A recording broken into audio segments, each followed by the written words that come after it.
This has to be the right way.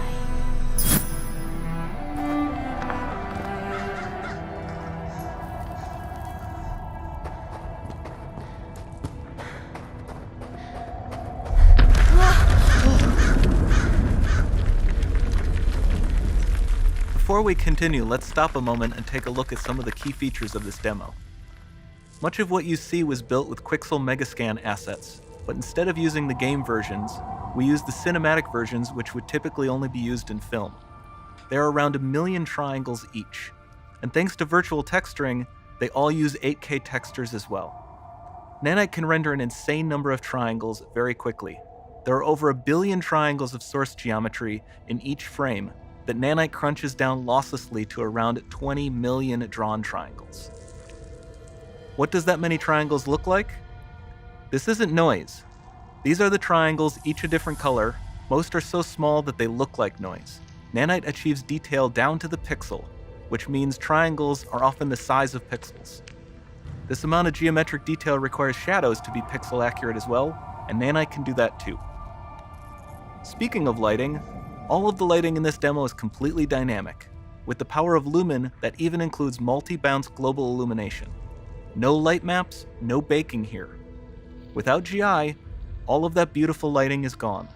With Lumen enabled, we can move the light and the bounce changes instantly. Okay, let's keep going.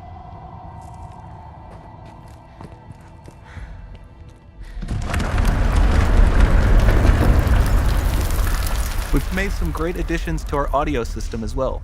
Convolution reverb allows us to measure reverberation characteristics of real spaces, like actual caves that we sampled, and reproduce them in virtual spaces. Sound field rendering allows us to record and playback spatialized audio.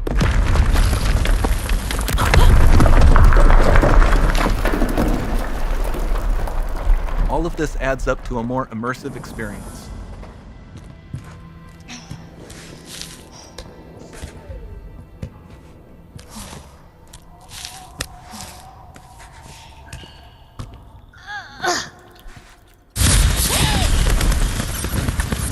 This swarm of bats was created with our Niagara effects system.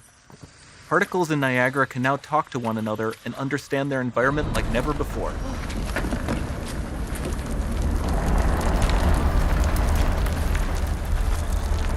We've also added a ton of new functionality to run fluid simulations like you see in the water below.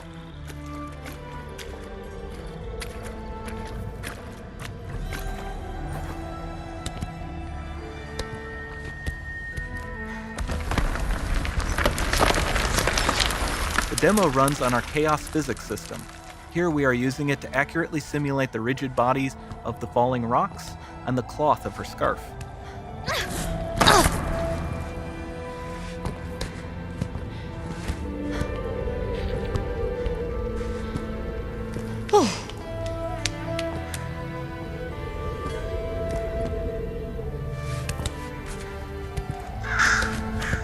Now that the environment is so complex, we've needed to greatly improve our animation systems to adapt.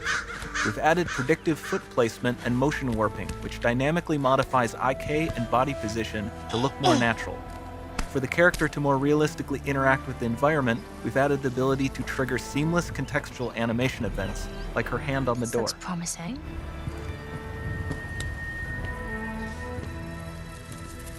Dynamic GI is amazing, not just for speeding up iteration, but also for its impact on gameplay.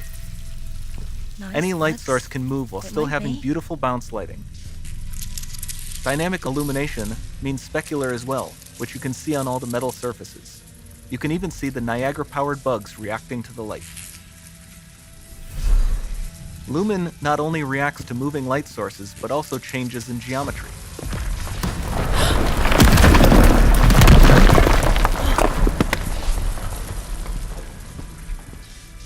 Remember we mentioned high poly assets?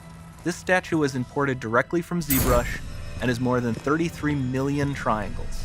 No baking of normal maps, no authored LODs.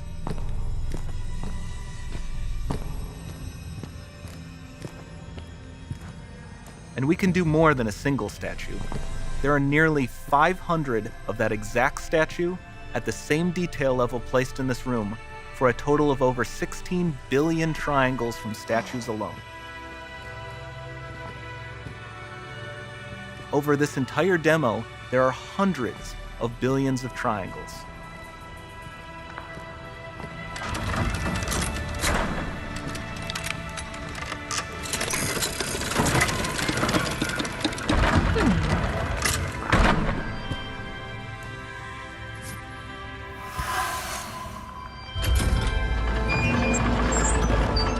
So with Nanite, you have limitless geometry, and with Lumen, you have fully dynamic lighting and global illumination, all running on a PlayStation 5.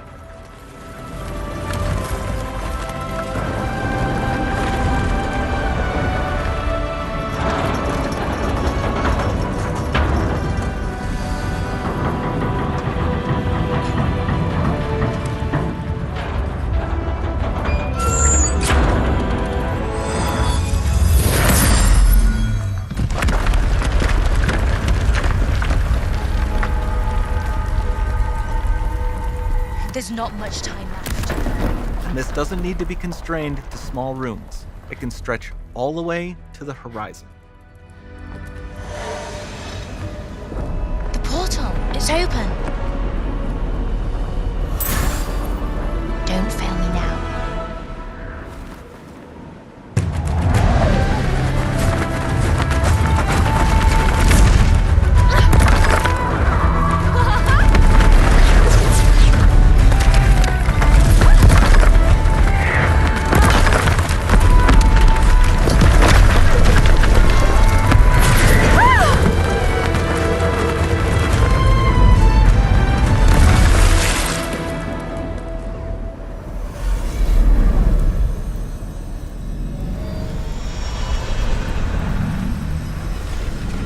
It's time to see what's next.